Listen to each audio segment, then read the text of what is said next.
오늘은 창세기 48장 21절에서 49장 1절, 전체적으로는 48장과 49장에 나와 있는 말씀을 가지고 말씀을 나누려고 합니다. 오늘 하고 그리고 다음 주 50장 하면 창세기 강해는 끝이 납니다. 우리 지난번 야곱과 요셉이 오랜만에 만나 눈물을 흘리면서 만나는 장면을 나누었습니다.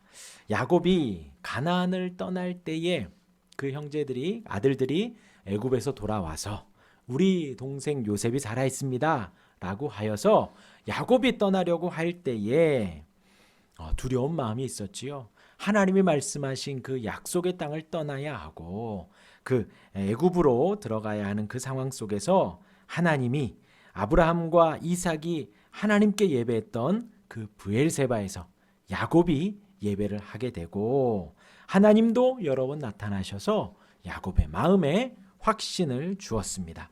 그래서 하나님은 야곱에게 애굽으로 편안히 들어가라. 그리고 그 안에서 야곱의 자손들로 이스라엘의 큰 민족을 이루겠다고 약속을 하시고 그 후에 때가 되면 하나님은 그 자손들을 다시 가나안 땅으로 이끌겠다고 약속을 하셨죠. 야곱은 그 말씀을 듣고 편안하게 애굽으로 발걸음을 옮깁니다.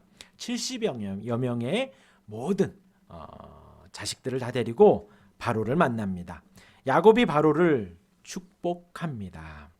당시 가장 큰 힘을 가진 바로를 노년에 가장 노인이 된 야곱이 담대하게 축복을 하죠.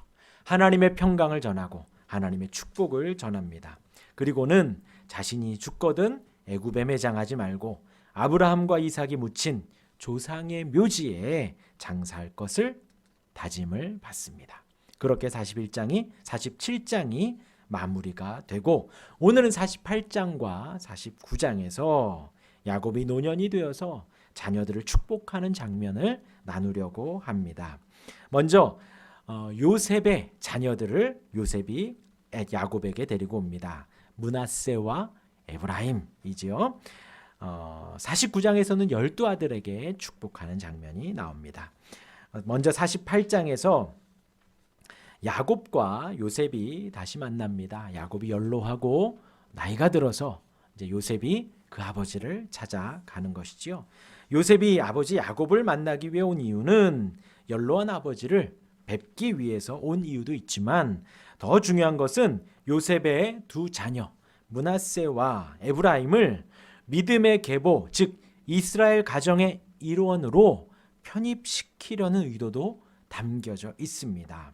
왜냐하면 요셉은 지금 이방 땅 애굽에서 결혼을 하고 그 애굽에서 낳은 자식들이기 때문에 그렇게 낳은 아이들은 애굽의 소생이기에 야곱이 받아주고 우리 요즘 말로 하면 야곱이 인증을 해주어야 되는 그 인증이 필요했습니다. 이에 5절에서 야곱이 48장 5절의 말씀에 보면 내가 애굽으로 와서 내게 이르기 전에 애굽에서 내가 낳은 두 아들 에브라임과 므낫세는 내 것이라 라고 야곱이 말을 합니다. 그렇게 선포한 것은 요셉의 그러한 근심을 씻어주는 말이 되었습니다. 이에 요셉도 48장 9절에 보면 요셉이 그의 아버지에게 아뢰되 이는 하나님이 여기서 내게 주신 아들들이니이다. 아버지가 이르되 그들을 데리고 내 앞으로 나오라. 내가 그들에게 축복하리라. 지금 야곱과 요셉이 그러한 대화를 아주 은혜로운 대화를 하게 되지요. 그리고 이어서 15절과 16절에 야곱이 므낫세와 에브라임을 축복하는 장면이 나옵니다.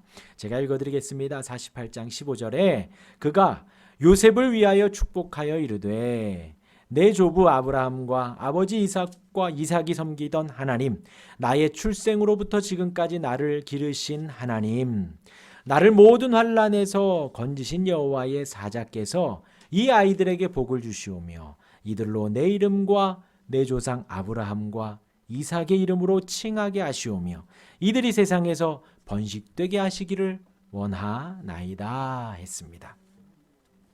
이 축복에서 우리가 알 수 있는 것은 이제 야곱이 요셉을 축복하며 그 아이들까지도 자기 이스라엘의 자녀들로 편입시키며 지금 마지막으로 축복을 하는 장면인 거예요.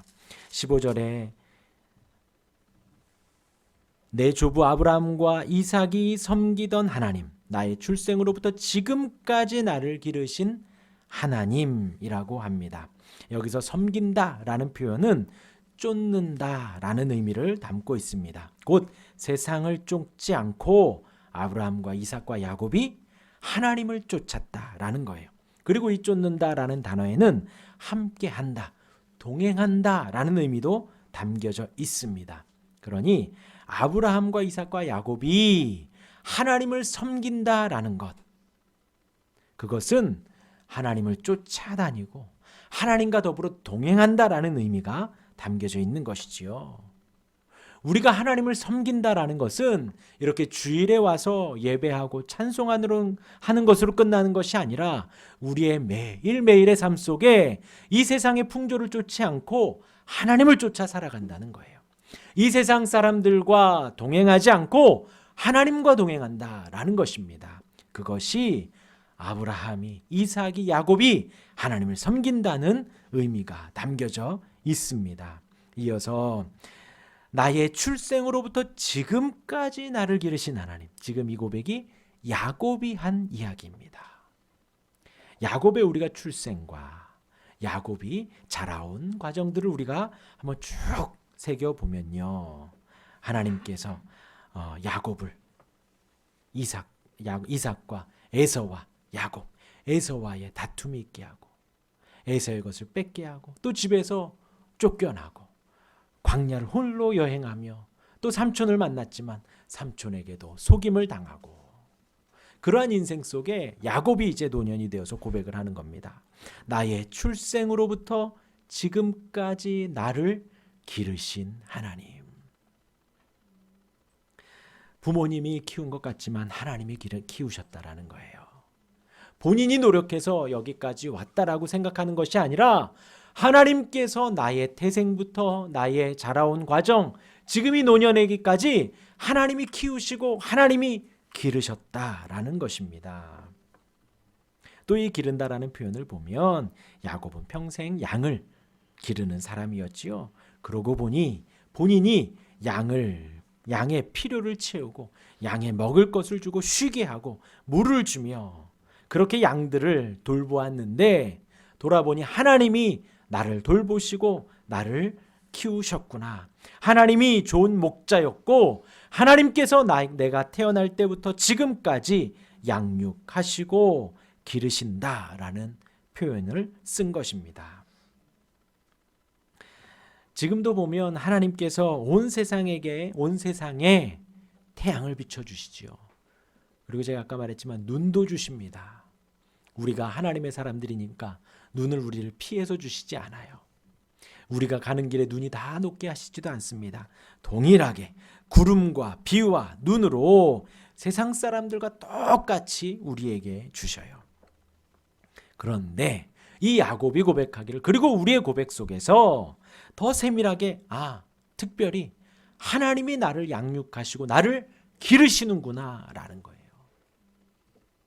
그 햇빛이 하나님이 나를 위한 햇빛이고 나를 위한 비를 주시고 나를 위한 구름이고 나를 위한 눈을 주시며 나를 위한 추위와 더위를 주시며 하나님이 지금 나를 기르고 계시구나, 하나님이 나를 보호하고 계시고 나를 인도하고 계시는구나, 나를 양육하시는구나 라고 고백을 하는 것입니다. 그리고 보면 그렇죠. 지금 야곱은 나이가 많이 들었습니다. 그리고 지금 앞에 있는 요셉은 바로 다음에 그 애굽의 2인자예요. 야곱은 세상에서 가장 높은 자리에 있는 바로를 축복하고 그 다음으로 잘된 요셉을 축복하고 있는 것이지요. 하나님이 키워주시고 하나님의 그 축복을 전하는 그 야곱의 마음과 야곱의 믿음에는 이 세상의 지위 고하가 중요하지 않은 거예요. 하나님의 사람이 축복을 하는 것입니다. 이 세상 가장 존귀하고 이 세상을 다스리시는 그 하나님이 나를 기르셨기에 내가 어느 누구를 만나든 담대하고 당당하게 축복할 수가 있는 것이죠. 그 마음으로 야곱이 지난주 47장에서 바로를 축복하고 동일한 마음으로 지금 야곱이 요셉과 그의 자녀들을 축복하고 있습니다. 이어서 16절에 야곱이 이어서 고백하기를 나를 모든 환난에서 건지신 여호와의 사자께서 이 아이들에게 복을 주시오며, 여기에서 여호와의 사자라고 하면 하나님께서 보내신 자라는 의미입니다. 그래서 혹은 천사라고도 칭호를 하는데, 우리가 아는 그 날개 달린 천사, 머리에 이렇게 동그랗게 있고 그런 천사가 아니고요. 하나님이 보내신 자입니다. 그리고 지금 하나님과 야곱을 이어주는 사자, 야곱이 지금 하나님 앞에 담대하게 나아갈 수 있도록 인도하시는 그 여호와의 사자, 누구일까요? 유일한 중보자이신 그리스도를 의미합니다. 물론 지금 이때에는 육신을 입고 오신 것은 아니지만 하나님과 인간 사이를 이어주는 고리 역할을 하고, 그 여호와의 사자를 통하지 않고서는 공식적으로 인간에게 나타나지 않고 또 하나님을 부를 수 없는 그 중보자 역할을 하기에 이 여호와의 사자를 성자 하나님 그리스도로 보고 있습니다. 그러면 이 말씀이 더 은혜롭지요. 지금 야곱의 신앙 속에 우리의 신앙과 똑같다는 거예요. 야곱이 그 성자 하나님 그리스도 중보자 하나님이 보내신 사자를 의지하여서 하나님께 의뢰하고, 그 여호와의 사자를 의지하여서 하나님과 야곱, 하나님과 요셉, 에브라임과 므낫세를 이어주고 있다라는 것입니다. 그러면 이 말씀이 더 은혜롭지요. 여호와의 사자, 성자 하나님 예수 그리스도가 야곱을 모든 환난에서 건져내시고 구원해 주시고, 그 신앙이 이제 요셉과 므낫세와 에브라임에게도 전수되기를, 동일한 신앙이 전해지기를, 그 여호와의 사자가 그리스도가 환난에서 요셉을, 환난에서 므낫세와 에브라임을 건져주시기를 지금 구하고 있는 것이지요. 우리도 마찬가지입니다. 우리가 하나님 앞에 나아갈 때 우리의 모습 이대로는 아무도 나아갈 수 없습니다. 우리의 모습 그대로 나아갈 수가 절대로 없어요. 우리가 하나님 아버지의 이름을 부를 때에는 예수 그리스도의 이름을 힘입어서 예수님의 이름을 의지하여서 하나님을 부를 수 있는 거예요.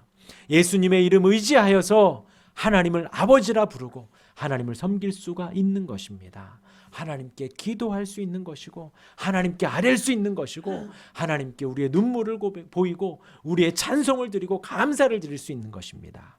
이 여호와의 사자 예수 그리스도의 이름을 힘입어서 그렇게 할 수가 있는 것입니다. 그렇게 야곱은 요셉의 아들들에게 하나님의 사랑과 하나님이 키워주시고 인도하셨지요.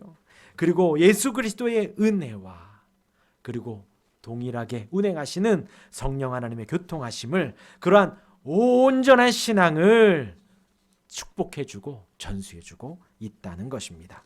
그리고 이어서 오늘 본문의 말씀 21절의 말씀이 나옵니다. 우리 같이 21절 읽겠습니다.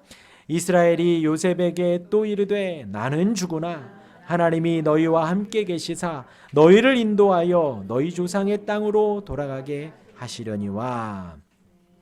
축복을 하면서 아주 중요한 말씀을 하고 있습니다. 나는 주구나 하나님이 너희와 함께 계시사 너희를 인도한다는 거예요. 아까 짹짹짹짹거리던 참새들이요, 우리가 언제든 보호해주고 싶습니다. 언제든 함께해주고 싶고 지켜주고 싶죠. 그러나 우리의 인생에는 한계가 있습니다. 떠날 수밖에 없어요. 아이들이 출가를 하고, 아이들이 유학을 떠나고, 아이들이 회사를 가고 학교를 가고, 우리의 육신의 손에서 떠날 수밖에 없습니다.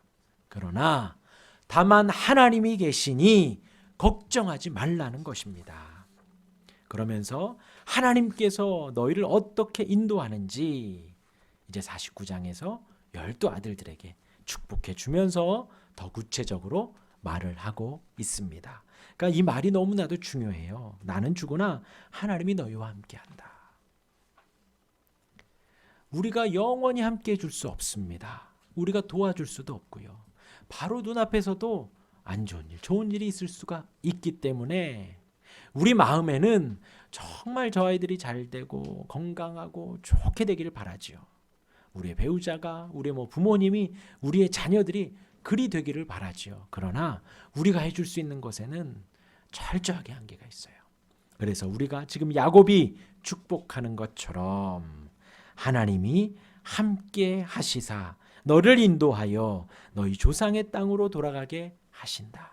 하나님이 함께 하셔서 나를 인도하고 너를 인도한다는 거예요.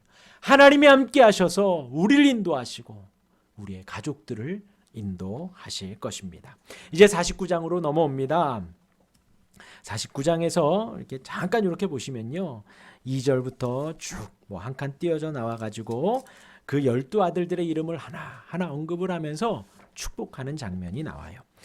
나누자면 유다와 요셉을 기준으로 해서 상반절에는 유다를 중심으로 축복하는 장면이 나오고 또 하반절에는 요셉을 중심으로 축복하는, 그러니까 유다에게 조금 더 길게 축복을 하고 요셉에게 좀 더 길게 축복을 합니다. 빠르게 한번 보면요. 먼저 루벤을 축복을 합니다.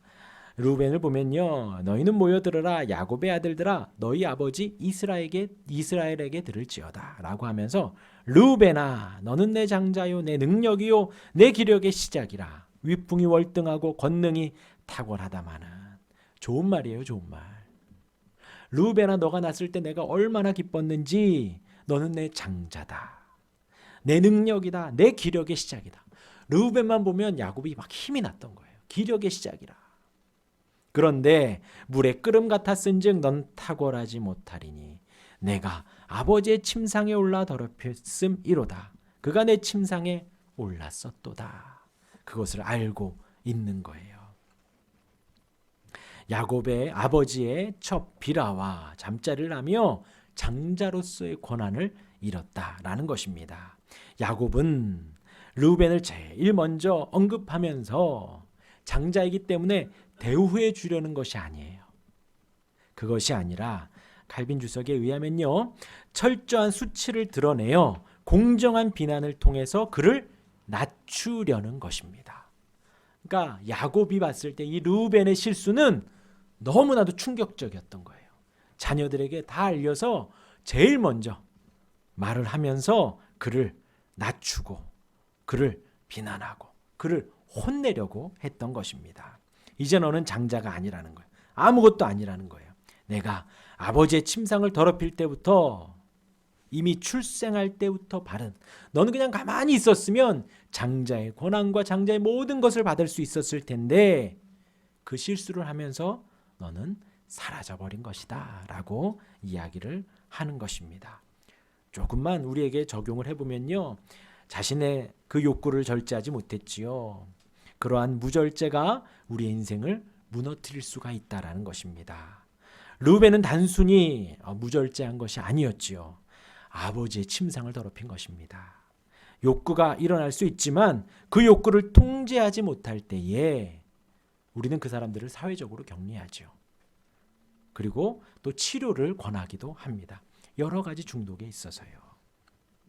범죄가 일어나기도 하기 때문에 우리는 그렇게 합니다. 그 부분을 조심하라는 거예요.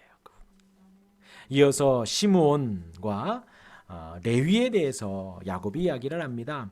하나님의 거룩한 백성으로서 구별하는 거룩한 예식인 할례, 그것을 이 둘이 더럽혔어요. 자기 동생 디나를 겁탈한 그 세겜에 대해서 너희가 할례를 받으면 우리가 너희와 교제하겠다, 교류하겠다라고 거짓말을 하고 그들이 할례를 받고 가장 고통스러울 그때에 가서 온 세겜 족속의 남자들을 다 혈기대로 죽였습니다. 대량 학살을 한 거예요. 그냥 어쩌다가 한두 명 실수로 아프게 한 것이 아니라 그 세겜 족속의 모든 남자들을 그렇게 복수를 한 것입니다. 이에 야곱의 축복을 받지 못합니다. 혈기대로 한 분노를 6절에 기록하고 7절은 저주받은 분노를 기록을 하고 있습니다. 그러니까 우리가 이 세상을 살면서도요, 화를 내고 혈기를 부리는 것이 결코 내 인생에 도움이 되지 않습니다. 결코요, 결코. 그리고 화는 안 내도 또 살살 이렇게 화내게 하는 사람도 또 가끔가다 있어요. 그것도 같은 맥락일 것입니다. 왜 몇몇 분들이 웃으시네요. 그렇게 화냄과 분노와 그렇게 모독하는 것은 우리의 인생에 득이 되지 않습니다. 분명히 참아야 합니다. 분명히 참아야 돼요. 근데 이런 것은 뭐 사람마다 편차가 있긴 하지만 평소에 경건의 훈련이 필요한 한 부분이에요.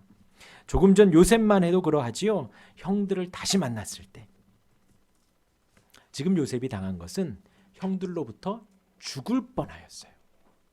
그리고 결국에는 형들이 노예로 팔았죠. 그 수년간을 요셉이 보내며 인간이기에 복수하고 싶은 마음 안 들었을까요? 들었겠지요. 그런데 요셉이 형들을 용서하는 그 시간은 하루 이틀 1, 2년이 지난 것이 아니었어요.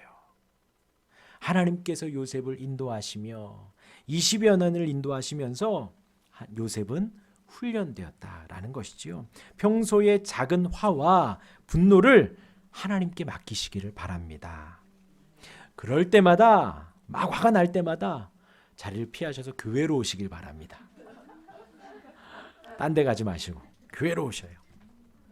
교회로 오셔서 기도하시고 혹은 각자의 골방이 있으실 겁니다. 없으시다면 만드세요. 내가 하나님과 교제하려는 골방. 예, 여러분들의 골방만 합니다, 여기.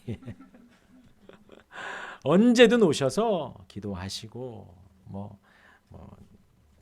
무한 리필 해드릴게요, 차. 언제든 오시기를 바랍니다. 매일의 이러한 훈련이 우리를 하나님의 사람으로 조금씩 만들어가는 거예요. 그리고 결정적인 순간에 우리의 화를 누를 수 있고 우리의 분노를 잠재울 수 있게 됩니다. 르우벤처럼 시므온처럼 레위처럼 하면 하나님 나라에 들어갈 수 있다 없다? 없다는 것을 야곱이 이스라엘에게 주는 축복의 내용으로 말을 하고 있습니다. 이어서 8절에 유다야라고 유다를 축복을 합니다. 유다는 찬송이라는 의미를 담고 있지요. 기근 때문에 애굽의 양식을 구하러 갈 때에 베냐민 문제로 야곱과 유다가 이렇게 대화를 하지요. 이때 보여준 유다의 모습은 장자로서 동생들을 지키는 그 장자의 모습을 볼 수가 있습니다. 형제들을 온전히 통솔하는 권한을 부여받게 되죠. 그래서 유다는 사자 새끼로다라고 표현을 합니다. 사자는 힘센 동물로 정복자를 상징을 하지요. 곧 그의 자손 중에서 왕들이 날 것을 예언하면서 특별히 유다의 자손 중에 메시아가 태어날 것을 예언한 것입니다. 이어서 10절의 말씀도 유다 지파에서 왕이 날 것을 예언한 것입니다. 11절 12절은 유다의 자손들 중에 왕이 많이 나오고 그들은 평화롭게 통치하며 옷을 포도주로 빨고 우유로 인해서 희다는 것. 그러니까 우리가 빨래를 뭘로 하죠? 물로 하잖아요. 근데 포도주로 빤다는 거예요. 그만큼 왕들이 나오고 그 왕들이 풍요롭고 기쁨이 넘칠 거라는 것을 은유적으로 표현을 하고 메시아가 날 것을 예견하기도 한 것이지요. 이것이 바로 축복의 절정입니다. 지금 야곱이 자녀들을 축복하는. 유다의 자손 중에서 왕들이 나오고 메시아가 나와서 원수의 목을 잡게 되고 그런 모습 속에 내 형제의 찬송이 된다. 지금 형제라고 하면 위에 있는 르우벤, 시므온, 레위를 뺀 것이 아니라 다 포함한 형제의 찬송이 될 거라는 거예요. 그러니까 제가 여태까지 한 말씀, 시므온과 레위와 르우벤이 큰 잘못을 저질렀죠. 말씀드렸어요. 이렇게 하면 천국에 간다 못 간다? 못 간다. 그들의 범한 죄는 어마어마하니까요. 그런데 지금 유다를 언급하며 내 형제의 찬송이 된다라는 거예요.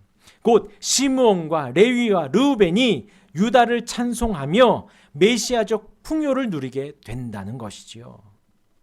분노와 무절제로 자신의 지위를 잃고 신뢰를 잃고 죽을 수밖에 없는 이들이 메시아적 통치에 들어가서 그분의 풍요와 기쁨과 평화를 누리게 된다는 것입니다.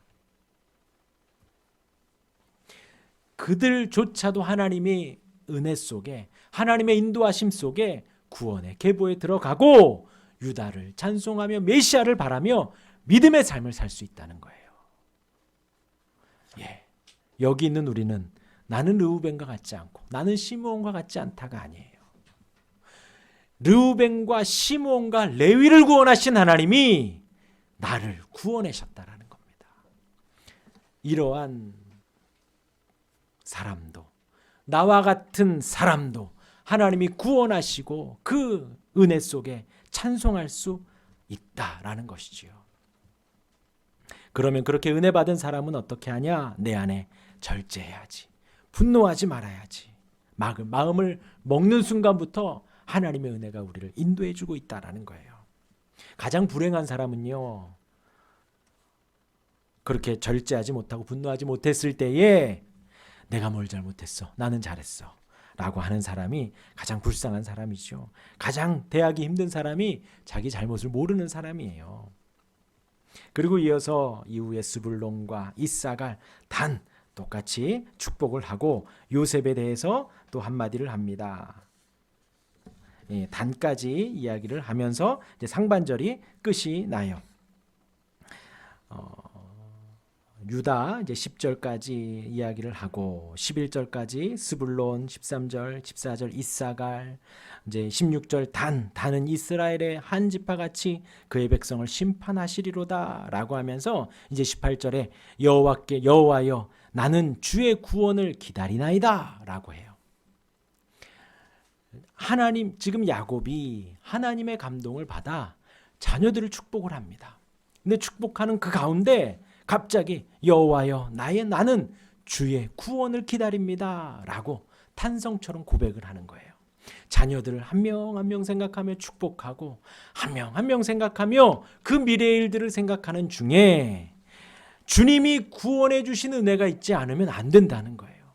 여호와여 주의 구원의 은혜가 있지 않으면 우리의 자녀들이, 하나님의 백성들이 살아갈 수 없다라는 것이에요. 우리가 주기도문을 고백하며 늘 기도하잖아요.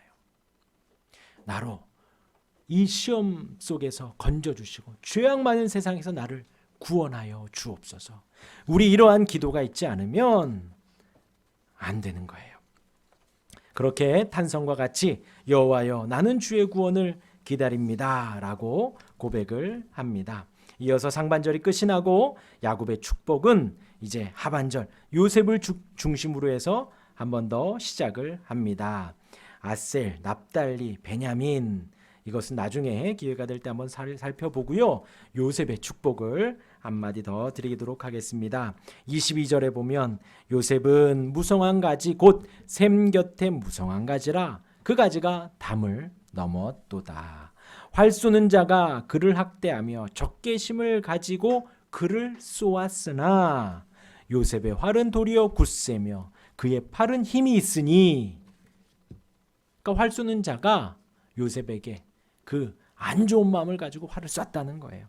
근데 요셉의 활은 도리어 굳세며 그의 팔은 힘이 있다. 그러니까 요셉이 다 막아냈다는 거예요. 그런데 그 24절 하반절에 보면요, 그렇게 막아냄이 이는 야곱의 전능자 이스라엘의 반석인 목자의 손을 힘입음이라. 그렇게 요셉을 붙드신 것은 요셉이 원래 힘이 있는 게 아니라 하나님이 힘을 주시고 하나님이 지켜주시고 하나님이 보호해 주셨기에 가능하다라는 것입니다. 내 아버지의 하나님께로 말미암나니 그가 너를 도우실 것이요 전능자로 말미암나니 그가 내게 복을 주실 것이라. 위로 하늘의 복과 아래로 깊은 샘의 복과 젖 먹이는 복과 태의 복이리로다. 모든 축복을 다 요셉에게 하고 있는 거예요. 요셉의 인생이 어떠한지 알기에, 하나님께서 요셉을 얼마나 지켜주신 줄 알기에 야곱 또한 요셉에게 그렇게 축복한 것입니다. 이렇게 자녀들에 대한 축복을 마무리합니다. 그런데 우리는 이 축복을 읽으면서 우리와 상관없다고 생각을 하면 절대로 안 됩니다. 혹은 이 축복을 읽으면서 지금 안경 끼신 분들 몇 분 계시는데 안경으로 이러한 말씀을 투영해서 보면 안 돼요. 성경은 절대 그러지 않습니다. 성경을 읽으면서 우리가 주의할 것은 성경의 말씀을 보고 안경을 하나 딱 낀 거예요. 다른 사람의 죄와 잘못을 보고 그러면 안 된다는 거예요. 안경을 안 끼면 잘 안 보이는데 성경의 안경을 딱 끼고 보니까 저 사람의 행동과 언행과 삶이 막 보여서 막 지적하고 손가락질을 하면 안 된다는 것입니다. 그럼 성경을 무엇으로 봐야 될까요? 무엇으로 봐야 될까요? 여러분들이 아침마다 보는, 화장실마다 가서 보는 그 성경을 거울로 봐야 합니다. 비록 오래전 살았던 이 야곱이 그 자녀들에게 하는 축복이지만 이 축복을 우리의 거울로 봐야 합니다. 우리 또한 이방에서 태어나서 자라서 므낫세와 에브라임과 같이 입양된 우리의 모습이지요. 그렇게 우리가 이 성경을 보면서 백성들에게 주의를 주는 이 무절제한 삶, 또 혈기 많은 그 인생을 야곱이 혼내고 하는 것을 나의 모습으로 돌아봐야 한다라는 거예요. 그럼에도 불구하고 유다를 통해서 그런 인생조차도 메시아를 찬송하며 경배할 수 있도록 인도하시니 그런 내 모습을 보니 얼마나 감사하고 얼마나 힘이 나느냐 이것입니다. 앞으로 우리 인생 속에서 어떠한 일이 일어날지 모르지만 아까 18절의 탄성과 같이 여호와여 나는 주의 구원을 기다립니다. 야곱뿐만이 아니라 나 또한도 주님이 구원해 주시는 그 구원을 기다립니다 하는 거예요. 그 하나님의 구원이 우리와 함께 할 때에 우리는 요셉과 같이 어느 누구든 우리에게 화를 쏠지라도 우리의 팔에 힘이 생기고 이 세상을 살아갈 그 힘과 능력을 받을 수 있다라는 거예요. 그 은혜와 축복을 주시는 하나님, 그 하나님을 온전히 바라고 하나님의 구원을 기대하고 할렐루야. 앞으로의 삶에 하나님이 우리를 계속해서 구원해 주시는 그 은혜의 삶이 이어질 거예요. 그 은혜를 기대하는 저와 여러분들 우리 모두가 되기를 주님의 이름으로 축원합니다. 아멘.